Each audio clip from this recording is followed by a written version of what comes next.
Dear student, you are most welcome to our educational channel mechanical Pandit और मैं आपके प्यारे पांडे सर।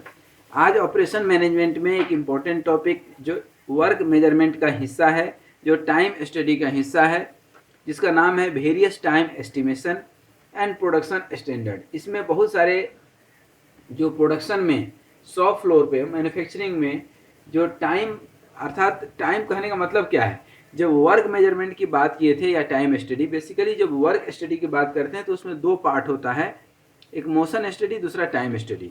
टाइम स्टडी का कुल पर्पज इतना सा है कि we have to find the amount of time required to do a job by qualified worker under qualified और standard condition by standard process.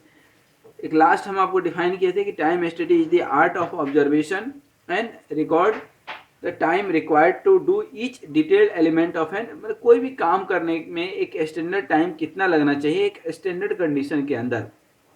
जब मैन्युफैक्चरिंग में मशीन पर एक वर्कर काम करता है तो बहुत तरह के टाइम का एस्टिमेशन होता है, जो आज हम लोग देखेंगे। किसी भी ऑर्गेनाइजेशन में कोई भी काम करने का एक नियत समय होना बहुत जरूरी है। सरकार का पंचवर्षीय योजना आज तक इसलिए नहीं पूरा हुआ क्योंकि एक टाइम स्टैंडर्ड उसमें नहीं है। कोई भी काम आप करते हैं तो उसके लिए एक टाइम है, जैसे आप भोजन करते हैं तो वो भी एक टाइम है कि इस टाइम में आपको भोजन करना चाहिए। जैसे आप कहीं जाते हैं तो बाइक से, गाड़ी से, जैसे भी जाते हैं तो एक टाइम है ना कि भाई 9 बजे पहुंचना है, 5 बजे ऑफिस से निकलना है। कोई काम है तो काम में कितना समय लग सकता है, 10 मिनट, ज़्यादा से ज़्यादा 15 मिनट। 10 मिनट का काम यदि आप 20 मिनट में करेंगे तो दैट इज द प्रॉब्लमेटिक। तो time study is very important. तो मेथड स्टडी में हम लोगों ने देखा था कि what are the best way to do any work, what are the best methods, और टाइम स्टडी में स्टैंडर्ड टाइम सेट करने के लिए हम लोगों ने देखा था। उसी सीक्वेंस में आज हम लोग देखेंगे वेरियस टाइम एस्टिमेशन। इस टाइम एस्टिमेशन में पास्ट परफॉर्मेंस और knowledge of work plays very important role. इसको मैं स्टार मार्क करके लिख भी देता हूं कि in case of time estimation the performance and knowledge of work is very important. कई बार क्या होता है कि आदमी को काम करते आता नहीं है, बोलता है कि सर टाइम लगेगा टाइम लगेगा, और काम जो है वो कर नहीं पाता है लास्ट मोमेंट पे, तो वेस्टेज ऑफ द टाइम हो जाता है। तो basically this kind of information is utilise to decide and prescribe various standard for production processes. सबसे पहला जो टाइम आता है उसका नाम है ऑब्जर्व और एक्चुअल टाइम। क्या है? ऑब्जर्व और actual time. Actual time basically क्या है कि कोई भी काम को कंप्लीट करने में, किसी भी जॉब को कंप्लीट करने में, किसी भी टास्क को कंप्लीट करने में जो एक्चुअल टाइम लगा, with assumption that the operator work with 100% efficiency, with assumptions that worker is putting is 100%, वो अपना पूरा 100% दे रहा है, तो जो एक्चुअल टाइम लगा, इसके एक्चुअल टाइम का एस्टिमेशन जो है, यदि इसको मान लें तो यही स्टैंडर्ड टाइम में जो है प्ले करेगा। इसकी स्टडी जो है या इसकी जो एप्लीकेशन है वो तीनों जगह पर है, चाहे वो मेथड स्टडी हो, मेथड स्टडी में भी करते हैं इसका यूटिलाइजेशन, इसका यूज जो है प्लांट लेआउट में भी करते हैं, और इसका जो है realistic setting of starting and finishing time में भी जो है स्टार्टिंग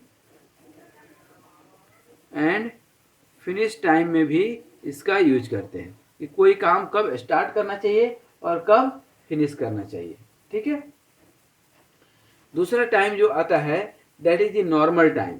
इसको अच्छे से समझिएगा, सबसे ज़्यादा यूज होता है normal time. Normal time, it is a productive time required to perform a job. Productive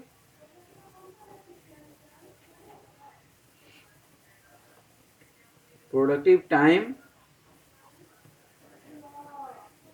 required to perform a job. Utilising the appropriate work method, ये सब हम चर्चा कर चुके हैं. At proper layout, performing at normal pace. तो normal जो average होता है, इसी को एवरेज टाइम भी कहते हैं. Normal time is basically associated with this set of task and it is being determined by actual measurement and pace adjustment. It is calculated by actual measurement at and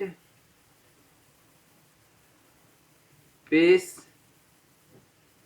adjustment.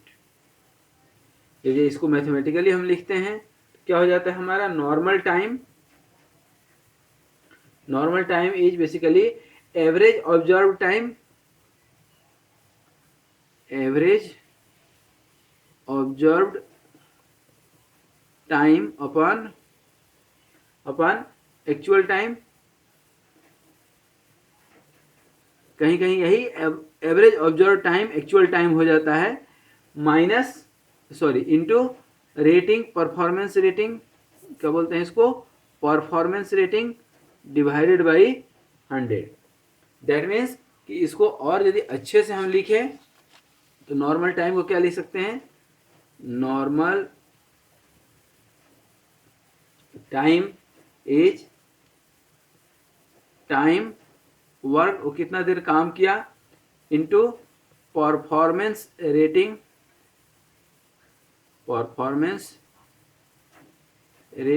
अपन 100, या number of units, percentage में निकालना हो तो 100, otherwise number of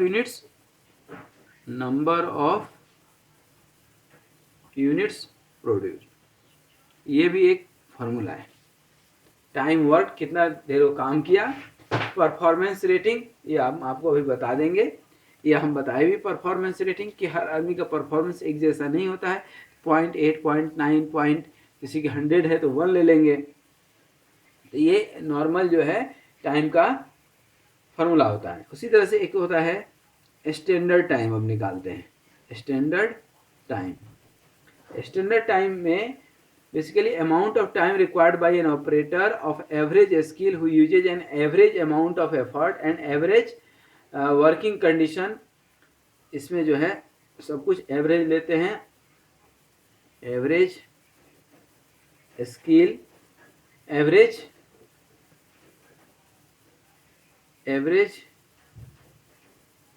amount of effort, he is not putting his 100%, and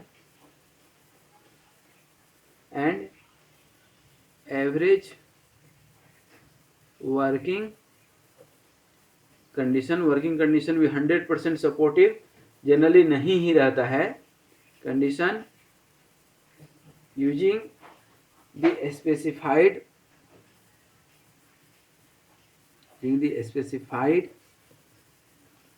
time and machine at standard pace. That means कि कोई जैसे time है, ध्यान से समझिएगा, ये टाइम का यदि हम टोटल कैलकुलेशन करते हैं तो एक्चुअल टाइम कहाँ तक लगा, यहाँ से यहाँ तक क्या हो गया, एक्चुअल टाइम. ये क्या हो गया, एक्चुअल टाइम. फिर एक्चुअल टाइम के बाद जो है कुछ परफॉर्मेंस रेटिंग रहेगा आपका. ये क्या हो गया, परफॉर्मेंस रेटिंग फैक्टर, इसको बोलते हैं. दैट मीन्स इतना को हम क्या बोलते हैं, परफॉर्मेंस रेटिंग फैक्टर. यहाँ लिख भी देते हैं, परफॉर्मेंस रेटिंग फैक्टर. फिर ये परफॉर्मेंस रेटिंग फैक्टर हो गया. फिर जो है इसके बाद जो है आपका यहाँ पर थोड़ा सा जो है क्या मिलता है, ये जो है परफॉर्मेंस रेटिंग फैक्टर हो गया, और उसके बाद कुछ जो है काम सामने वाला करेगा तो बीच में कभी कभी रेस्ट लेगा कि नहीं, ये पार्ट क्या हो गया आपका परफॉर्मेंस पर्सनल अलाउंसेस। क्या हो गया, पर्सनल अलाउंसेस। उसी तरह से आपको देना पड़ेगा उसको क्या, फटीग अलाउंसेस। थोड़ा कलर चेंज कर दे रहे हैं तो समझ में आपको आ जाएगा। फटीग अलाउंसेस देना पड़ेगा। फिर उसके बाद आपको क्या देना पड़ेगा, आपको थोड़ा सा देना पड़ेगा डीए। आपको क्या देना पड़ेगा, डीए। डीए को मतलब क्या बोलते हैं, डीले अलाउंसेस। थोड़ा सा डीए अलाउंसेस, और ये जो है मान लीजिए क्या है आपका पॉलिसी अलाउंसेस। इसको भी क्या लिखते हैं, policy allowances. Policy allowances.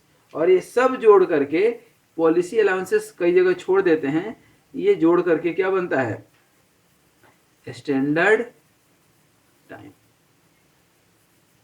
Policy allowances is being governed basically bye you can से बाय कंपनी।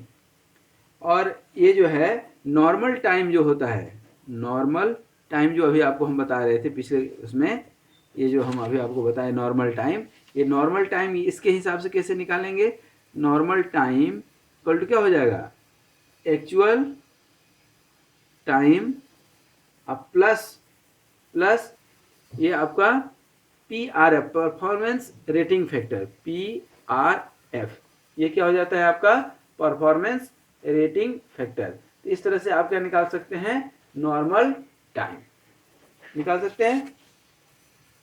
उसी तरह से आप क्या निकाल सकते हैं, लेवल ऑफ परफॉर्मेंस। अब परफॉर्मेंस रेटिंग जो है, बार बार बात कर रहे हैं तो ये परफॉर्मेंस रेटिंग आपके दिमाग में आ रहा होगा कि क्या होता है।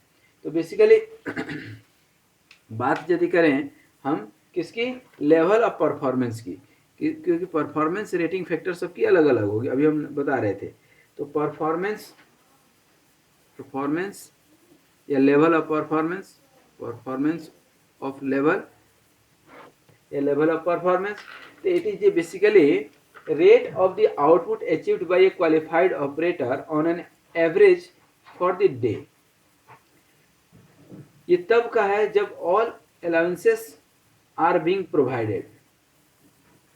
क्या है, रेट, अब लिख देते हैं रेट ऑफ आउटपुट गेन्ड या अचीव्ड, जो भी आपको लिखना है, gained by a qualified operator. Qualified operator किसको बोलते हैं, जिसके पास उस पर्टिकुलर मशीन का नॉलेज है, पर्टिकुलर मेथड उसको आता है, और थोड़ा बहुत एक्सपीरियंस है on an average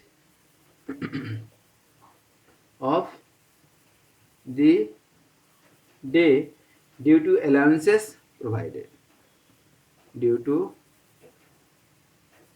allowances provided for the rest। allowances जो भी चाहिए नेसेसरी अलाउंसेस वो हम उसको दे चुके हैं। तो सबसे पहला परफॉर्मेंस लेवल में आता है परफॉर्मेंस रेटिंग, जिसका अभी हम बात भी किए थे। इसका परफॉर्मेंस रेटिंग, परफॉर्मेंस रेटिंग जो है क्या होता है, इसको समझ लीजिएगा। बेसिकली परफॉर्मेंस रेटिंग का मतलब है यहाँ पर कि ए लेवल ऑफ परफॉर्मेंस, और यू कैन से पेस, जिस चाल से हम लोग चलते हैं, is selected as standard to perform the certain task. Rating means क्या होता है, रेटिंग का मतलब होता है यहाँ पर, rating means gauging and comparing the performance, किसी गेजिंग और कंपेयरिंग, gauging and comparing the performance, comparing the performance और पेस रेट, इसी को क्या बोलते हैं, pace rate, pace rate of a worker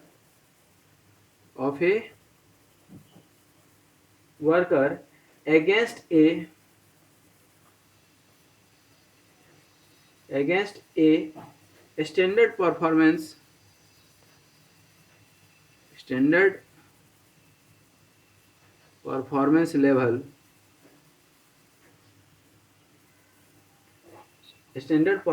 level, set by the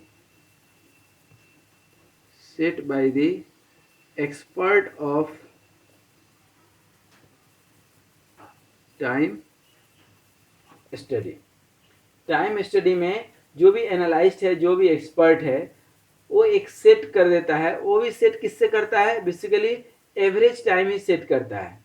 in actual work measurement situation the time study जो एनालिस्ट होता है, एक्सपर्ट होता है, वो साइमल्टेनियसली, चूंकि उसका वही काम है, he continuously observe the actual time taken to perform a particular task and by thus he rate the performance। तो परफॉर्मेंस रेटिंग यदि कैलकुलेट करना हो तो you can calculate performance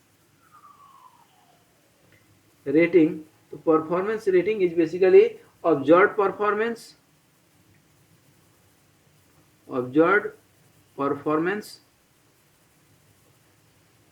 upon normal performance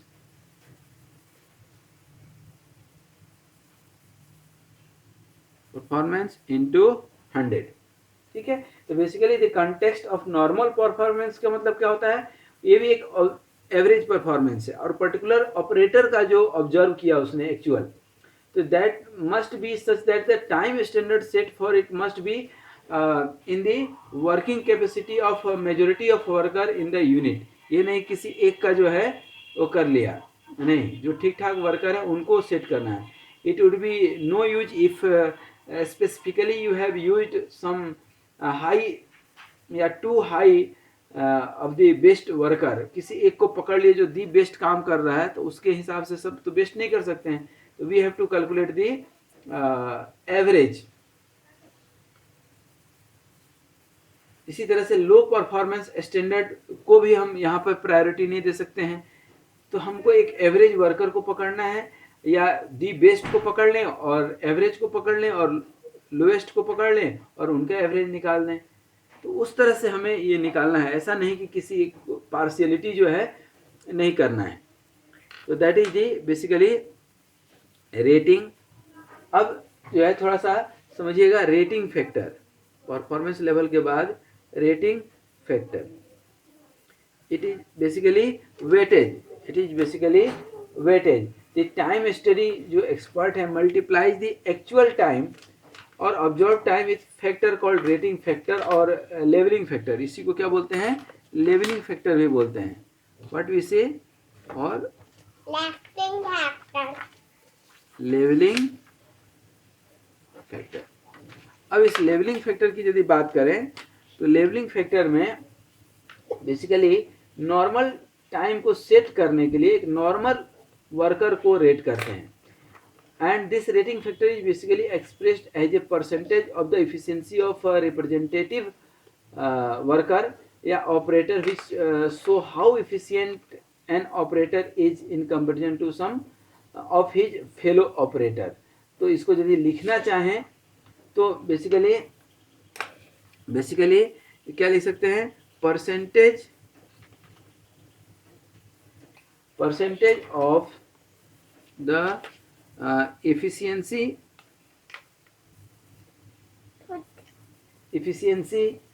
of representative worker। इसको गांव में लोग मुखिया बोलते हैं और वर्कर्स में भी लोग मुखिया शब्द का बहुत इस्तेमाल करते हैं। इसमें रिप्रेजेंटेटिव माने सबका वो भरोसा जीता हुआ हो कि हाँ चलो भाई, इसको एक ईमानदार छवि हो कि हाँ इसका जो होगा इसी का हम रेटिंग फैक्टर लेंगे। तो रिप्रेजेंटेटिव ऑफ वर्कर और operator which show which show how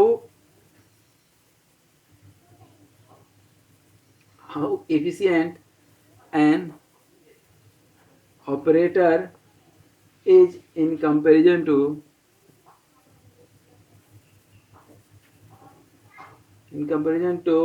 some of his fellow worker और कलीग. ओके, तो ये क्या है, रेटिंग फैक्टर. अब इसी में एक आता है सिस्टम ऑफ रेटिंग. अब रेटिंग जो है सेट करने का बहुत सारा सिस्टम होता है, जिसको कि हम यहाँ पर लिख सकते हैं सिस्टम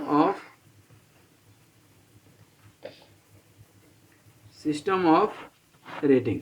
तो बेसिकली सिस्टम ऑफ रेटिंग कई तरह के हैं, जो हम एक एक करके थोड़ा सा बात करेंगे. सबसे पहला होता है स्पीड रेटिंग. स्पीड, इसका एक एक करके हम बात करेंगे डिटेल में. Speed rating. दूसरा होता है wasting house system rating. Wasting house system rating. Wasting house system rating. एक होता है सिंथेटिक रेटिंग, जो आजकल बहुत चलता है, सिंथेटिक रेटिंग. एक नेक्स्ट होता है ऑब्जेक्टिव रेटिंग.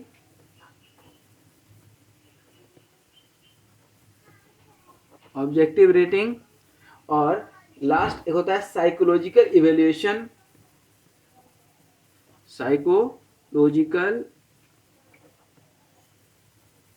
साइकोलॉजी बहुत बड़ा एक रोल प्ले करता है, इसीलिए आजकल हर जगह साइकोलॉजिस्ट रहता है. Of performance rating. तो ये टाइप्स ऑफ रेटिंग हुए. Speed rating, wasting house system rating. तो इसको वन बाई वन करके हम लोग इसको देखेंगे. ठीक है, सबसे पहले आप ध्यान दीजिए, क्या स्पीड रेटिंग. क्या है स्पीड रेटिंग. स्पीड रेटिंग में क्या होता है बेसिकली, कि ये जो प्रोसेस होता है, ये judging the speed of operator's movement.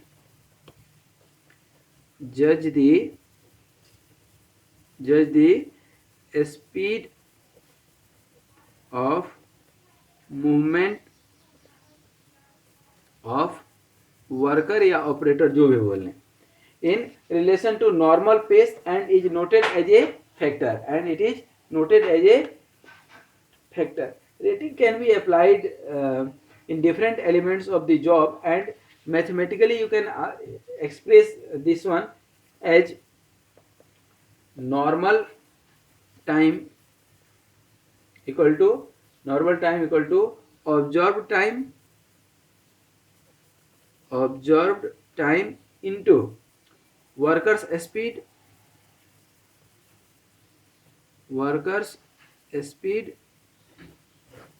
upon speed expected from the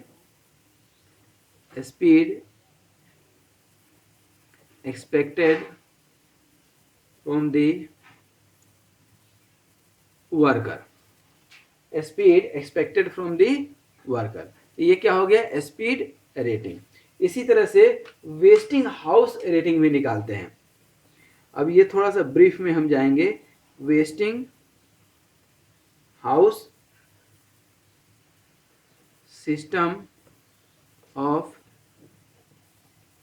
rating. Wasting house system of rating, ये इसमें जो है बेसिकली कुछ फैक्टर्स यूज करते हैं. It is basically given by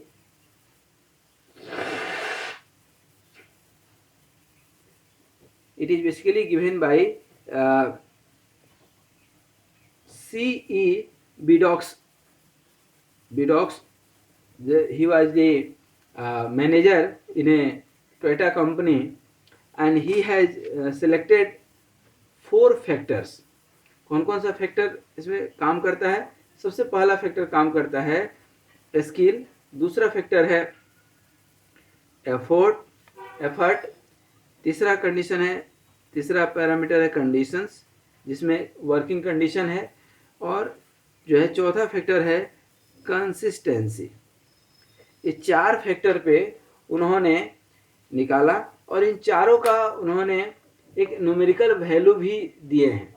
numerical value जो है सबका अलग अलग होता है। जैसे स्किल की बात करें तो स्किल में ही क्या हो सकता है, स्किल में ही हो सकता है कि वो सुपर स्किल वाला हो, सुपर स्किल हो, एक्सेलेंट हो, गुड हो, एवरेज हो, है ना, पुअर हो। ये सब एफर्ट की बात करें, एफर्ट में एक्सेसिव एफर्ट ले रहा हो या एक्सेलेंट, एक्सेसिव,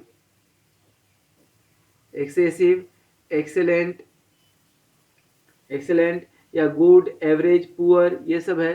कंडीशन में आइडियल कंडीशन है, गुड कंडीशन है, एवरेज कंडीशन है, पुअर कंडीशन है, फेयर कंडीशन है। ये सब पैरामीटर उनने लिया। और कंसिस्टेंसी में भी परफेक्ट कंसिस्टेंसी है या एक्सेलेंट है या गुड है या एवरेज है या पुअर है। ये 4-5 इनके सबसेट हो गए। अब जो सुपर है उसके लिए उन्होंने मान लो 1 नंबर दिया तो एक्सेलेंट वाले को 0.9 दे दिए, एवरेज वाले को 0.8 दिए, गुड वाले को 0.8 दिए, एवरेज वाले को 0.7 दिए, पुअर वाले को 0.6 दिए। इस तरह से उन्होंने एक रेटिंग दे दी और इस रेटिंग को वो न्यूमेरिकली यूज करते थे। जैसे जैसे कोई फॉर एक एग्जांपल हम आपको दे देते हैं कि कोई वर्कर है जिसको काम करना है 2 मिनट के अंदर, और रेटिंग जो है कि स्किल जो है उसका, सपोज कीजिए कि क्या है स्किल, एक लिख देते हैं, एक ही एग्जांपल देंगे, एक्सीलेंट, तब आप समझेंगे। स्किल जो है एक्सीलेंट है। एफर्ट एक्सेसिव लगा रहा है। अब एफर्ट तो लगा रहा है लेकिन कौन सा एक्सेसिव लगा रहा है, एक्सीलेंट लगा रहा है, एवरेज लगा रहा है, पुअर लगा रहा है, वो भी आपको देखना है। फिर कंडीशन क्या है, कंडीशन जो है आपका गुड है। और लास्ट की कंसिस्टेंसी क्या है, ये भी मान लीजिए गुड है। तो सबके लिए अब कुछ नंबर यहाँ पर एक टेबल में उनने दिया है। किसने दिया, ये बिडॉक्स साहब ने। तो इसीलिए इनका नाम पड़ा बिडॉक्स टेबल, किसके लिए कितना फैक्टर देना है। तो ये जो है मान लीजिए स्किल 0.11 है एक्सेलेंट के लिए, एक्सेसिव के लिए 0.12 है, एक्सेसिव एफर्ट हम एक जस्ट एवरेज मान रहे हैं। कंडीशन जो है एक जैसा कंडीशन हो नहीं सकता है तो प्लस माइनस 0.2 ले लिए। कंसिस्टेंसी 0.1 ले लिए, प्लस माइनस में ले लीजिए, ज़्यादा अच्छा रहता है। टोटल आप निकालेंगे तो ये जो है मान लीजिए क्या आ गया 0.26 आ गया, प्लस लेते हैं तो अब इसके हिसाब से ऑब्जर्व्ड जो है टाइम निकालते हैं। किसके लिए, वेस्टिंग हाउस सिस्टम रेटिंग के हिसाब से। तो यहाँ पे जब हम निकालेंगे क्या, observed time into rating factor, और ये क्या निकल करके आएगा, नॉर्मल टाइम।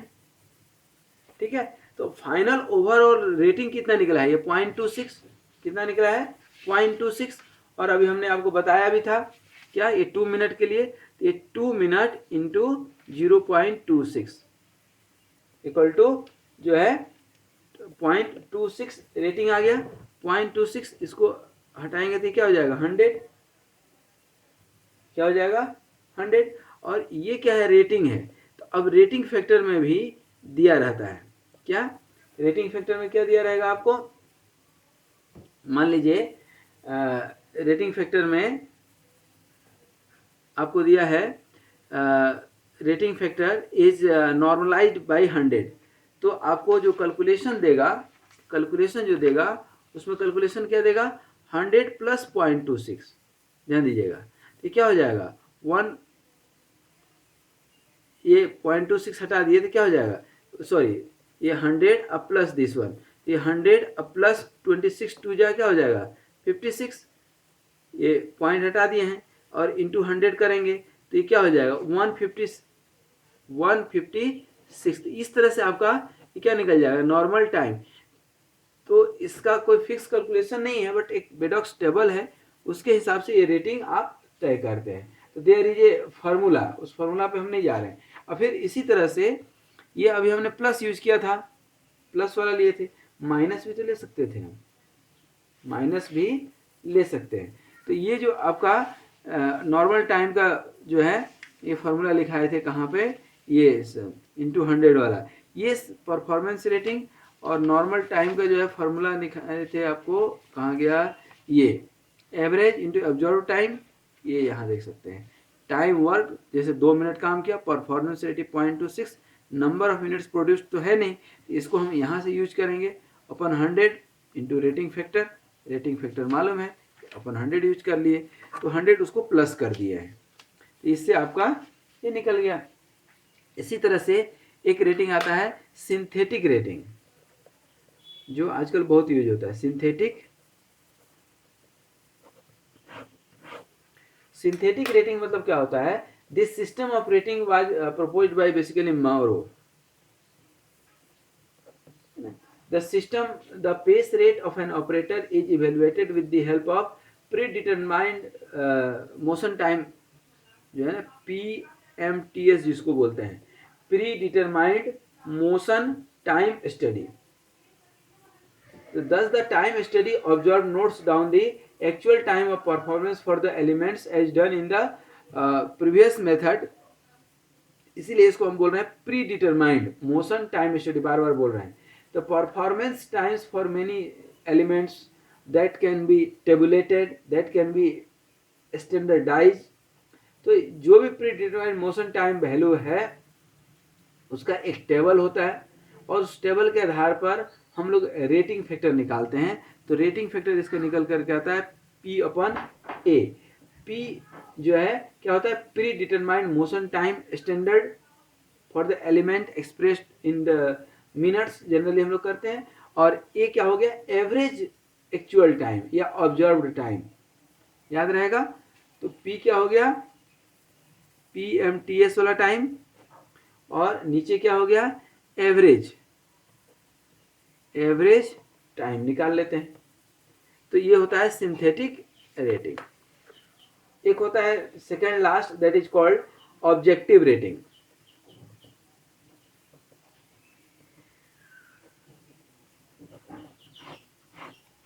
ऑब्जेक्टिव रेटिंग क्या होता है, this system of rating was basically developed by Mundell. तो कुछ और डिटेल नाम है, लेकिन मुंडेल आप याद रखिए। इससे क्या होगा, इनको शायद M.E. मुंडेल बोलते हैं, MM मुंडेल हम लोग पढ़ते थे। तो इससे क्या होता है कि ऑब्जेक्टिव में कभी कभी पूछा भी जाता है।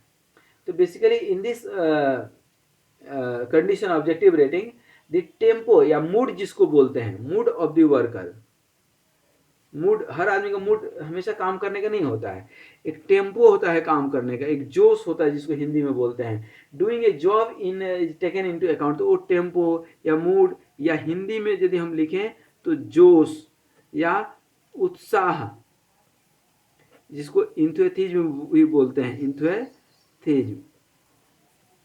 ये कितना इंथुसिस्टिक है, कितना जोश से, कितना उत्साह से, कितना हैप्पीली वो काम कर रहा है। कोई कोई रो रो करके काम करता है, तो उसके काम में और इनके काम में जमीन आसमान का अंतर होता है। तो ये इसको जो है उन्होंने कंसीडर किया, किसने, मुंडेल साहब ने, कि जो व्यक्ति काम कर रहा है वो कितना भी कॉम्प्लेक्स काम करे, कितना भी डिफिकल्ट काम हो, लेकिन यदि उसके अंदर उत्साह हो तो उस काम को कर लेता है।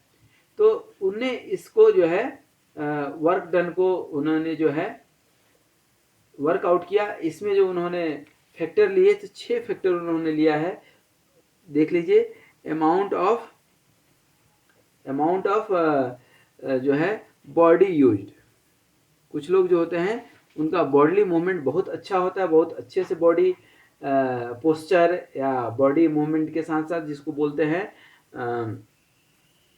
ये नाम याद नहीं आ रहा है, बट बहुत अच्छा जो ग्रुप डिस्कशन वगैरह में जो है पर्सनालिटी ट्रेट्स जो यूज करते हैं, उसमें अमाउंट ऑफ बॉडी यूज्ड जो है, जिसको बॉडी लैंग्वेज भी बोलते हैं, उससे समझ में आ जाता है कि सामने वाला किस मूड में है, वो काम करने के मूड में है या नहीं। फिर सिर्फ हाथ मत देखिए, सिर्फ बॉडी मत देखिए, सिर्फ फुट देख लीजिए, वो पैर कैसे पटक रहा है। कुछ लोगों को काम करने का मन नहीं रहता है तो पैर ज़्यादा पटकते हैं। इसी तरह से एक फैक्टर होता है बीमा इनवल्स, मतलब मेंटेलिटी कैसा है उसका। बाई मैनुअलनेस जो है, दोनों जैसे एक हाथ चलाएगा, बाय मैनुअल्स, दोनों हाथ से वो प्रॉपर काम कर रहा है कि एक ही हाथ यूज कर रहा है। तो ये जो है ऐसा तो नहीं कि देख कहीं और रहा है और काम कहीं और कर रहा है। तो आई हैंड जो है कॉम्बिनेशन भी उन्होंने देखा, ये भी एक इम्पॉर्टेंट फैक्टर है। और हैंडलिंग, किसी सामान को उठा पटक तो नहीं कर रहा है ज़्यादा, हैंडलिंग ऑफ मटेरियल। और लास्ट उन्होंने कंसिडर किया वेट, तो वो आदमी भारी भरकम तो नहीं, उसका दिमाग जो है हेवी तो नहीं है। तो सब चीज़ के लिए उन्होंने एक फैक्टर दिया, सबका एक वैल्यू दिया। ठीक वैसे ही जैसे हमने यहाँ पर wasting house system of rating में फैक्टर्स लिए थे, तो उसी तरह का फैक्टर उन्होंने भी यूज किया है। तो यहाँ पर उन्होंने सेकेंडरी एडजस्टमेंट अलाउंसेस के लिए भी टाइम दिया। और जो यदि कम्प्लेक्सिटीज है, देखिए कम्प्लेक्सिटीज किसी भी काम, कोई काम हल्का होता है, कुछ कम्प्लेक्स होता है, कम्प्लेक्सिटीज होती है, कुछ काम आसान होता है, कुछ काम टफ होता है। तो डिफ़िकल्टी भी उन्होंने, अरे इन सबको जो है उन्होंने एक साथ कंसिडर किया। फिर अलाउंसेस को भी उन्होंने कंसिडर किया। ये सारे पॉइंट्स जब कंसिडर करते हैं तब क्या बन जाता है हमारा ऑब्जेक्टिव रेटिंग। एक लास्ट हमारा है psychological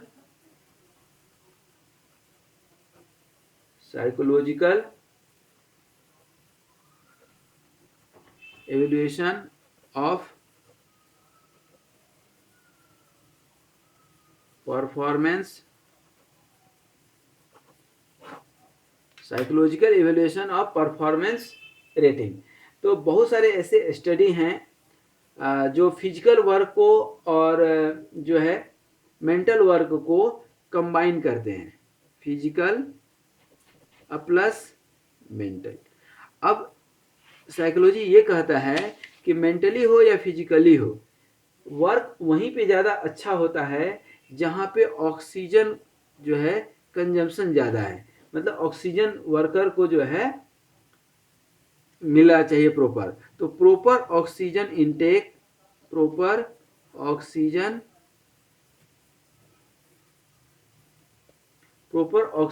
intake is the indicator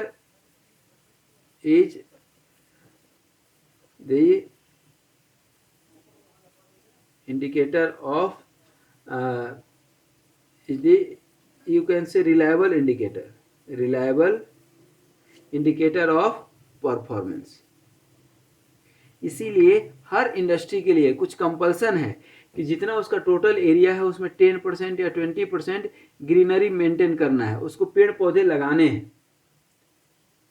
फिर बाद में देखा गया कि जो है यदि ऑक्सीजन इनटेक अच्छा है तो हार्ट बीट अच्छा रहेगा, और यदि हार्ट बीट अच्छा है तो मेंटली जो है बहुत अच्छा रहेगा, क्योंकि हार्ट बीट जिसका अच्छा रहेगा उसका मस्कुलर भी अच्छा रहेगा, मसल भी अच्छा रहेगा, तो मस्कुलर एक्टिविटी उसकी अच्छी रहेगी। ये सब साइकोलॉजी है। और this technique easier than consumption of the rate of oxygen, तो है ही साथ में। जब मस्कुलर अच्छा होगा, मसल अच्छा होगा, सामने वाला फिजिकली फिट होगा, उसका हार्ट बीट अच्छा होगा, तो मतलब वो मेंटली भी फिट है, ब्लड प्रेशर नहीं है, काम भी अच्छा करेगा, with in the specified period में वो काम करके दे देगा, विद इन दी। इसीलिए कई सारे with in the specified period में, इसीलिए कई सारे कॉरपोरेट सेक्टर में, कंपनीज में आप देखेंगे कि जिम रहता है, ग्रीनरी मेंटेन करते हैं, वर्कआउट के लिए ऑप्शन देते हैं। क्योंकि वर्कर को आप ये नहीं बोल सकते वो घर में 2 घंटे जो है एक्सरसाइज करके आओ, नहीं। कई बार प्रॉपर चेयर देते हैं हम लोग, चेयर फॉर रिलैक्सेशन, जो है रिलैक्स करने के लिए चेयर जो है, आजकल वाइब्रेशन वाला भी चेयर आ गया है, तो उस तरह का चेयर हम लोग प्रोवाइड करते हैं टू स्टेबलाइज हिज और हर मेंटल पीस। और डिफ़िकल्टी ऑफ द जॉब यदि ज़्यादा है तो उसमें भी जो है आपको चाय नाश्ता ये सब भी देना जो है, तो ये वर्कर के एक मेंटल साइकोलॉजिकल इफेक्ट होता है। कोई डिफ़िकल्ट काम है, किसी से काम कराना है, तो उसकी थोड़ी सी प्रशंसा कर दो, अप्रेजल कर दो उस समय पे। तो ये सारे चीज़ें जो है परफॉर्मेंस में बहुत बड़ा रोल प्ले करता है, क्योंकि आदमी फिजिकली से ज़्यादा मेंटली काम करता है, मेंटली ज़्यादा थकता है, मेंटली ज़्यादा जल्दी परेशान हो जाता है। इसीलिए जो है साइकोलॉजिकल इवैल्यूएशन और परफॉर्मेंस रेटिंग में कहा जाता है कि जहाँ भी आप काम कर रहे हैं वहाँ पे नीट एंड क्लीन होना चाहिए। नीट एंड क्लीन के साथ साथ एबुडेंस amount of oxygen should be available. जितना अच्छा अमाउंट ऑफ ऑक्सीजन वहाँ रहेगा तो लोगों का फिजिकल और मेंटल दोनों चीज़ें सही रहेंगी। तो ये था हमारा सिस्टम ऑफ रेटिंग। तो आइए एक बार पुनः पूरे लेक्चर को देख लें। आज हम लोग पढ़े थे, शुरुआत किए थे वर्क मेजरमेंट का, और वर्क मेजरमेंट में चूँकि डेफिनेशन और सब कॉन्सेप्ट बताने के बाद आज टाइम एस्टिमेशन और परफॉर्मेंस स्टैंडर्ड पढ़ रहे थे, जिसमें कि ऑब्जर्व और एक्चुअल टाइम हम लोगों ने देखा। देखिए इस लेक्चर में भी और नेक्स्ट लेक्चर में भी थोड़ा सा हमारा लेक्चर ज़्यादा रहेगा, राइटिंग वर्क कम रहेगा, इसलिए आप लोग थोड़ा सा इस पर ध्यान दीजिएगा। तो performance and knowledge of worker is very important, ये हम बताए थे। तो ऑब्जर्व और एक्चुअल टाइम क्या होता है, नॉर्मल टाइम क्या होता है, ये सब बताए थे। फिर जो है हम आपको बताए थे कि जो है स्टैंडर्ड टाइम क्या होता है, इसमें परफॉर्मेंस रेटिंग फैक्टर और ये सब बताए थे। लेवल ऑफ परफॉर्मेंस क्या होता है, इस फार्मूला को आप याद रख सकते हैं, ये बहुत काम का फार्मूला है। फिर हमने जो है आपको परफॉर्मेंस रेटिंग इसमें निकालने बताए थे कि रेटिंग क्या होता है, how do we compare with someone else, gauging मतलब मेजरमेंट। फिर परफॉर्मेंस रेटिंग कैसे निकालते हैं ये हम बताए थे आपको। रेटिंग फैक्टर क्या होता है ये बताया। सिस्टम ऑफ रेटिंग कौन कौन से हैं ये हम आपको 6 रेटिंग बताए थे, और 6 रेटिंग का डिटेल डिस्क्रिप्शन भी यहाँ पे हम आपको दिए थे। स्पीड रेटिंग, जज the speed of movement of worker, ये सब observe time, worker speed, speed expected from the worker, ये सब निकाले थे। Wasting house system of rating बताए थे कि इसमें 4 फैक्टर कंसीडर करते हैं, और इससे निकाल करके हम बताए भी थे। फिर सिंथेटिक रेटिंग आपको बताए थे, ऑब्जेक्टिव रेटिंग बताए थे, और लास्ट में चलते चलते जो है आपको ये आपका psychological evaluation of performance rating बताए थे। उसमें जो मेन फैक्टर है ग्रीनरी और peaceful environment, working condition should be very fine, तो लोग को काम करने में मजा आए। आज यहीं तक। नेक्स्ट लेक्चर में हम लोग बात करेंगे ऑल अबाउट द परफॉर्मेंस के साथ साथ अलाउंसेस कितनी आवश्यकता है। कहीं भी काम करते हैं तो चाहे वो पानी पीने के लिए हो, चाहे हनीमून मनाने के लिए हो, चाहे जो है फटीग अलाउंसेस हो, या मेडिटेशन के लिए हो, या ट्रेनिंग हो, या विपश्यना केंद्र में जा कर के थोड़ा सा मेंटल पीस ताकि आदमी फ्रेश हो जाए जितना। तो बहुत सारी चीज़ें जो है, चाहे प्रोडक्शन डिले हो, चाहे कुछ ऐसा अनहोनी हो जाता है, उसको कवर अप करने के लिए कौन कौन से अलाउंसेस होते हैं, उस अलाउंसेस को हम लोग बड़े ही डिटेल में डिस्कस करेंगे। Next lecture, that will be the last lecture called allowances. Thank you very much. Wish you all the best, be very happy, healthy, and keep smiling, keep sharing this video, and grow with your good knowledge. Thank you.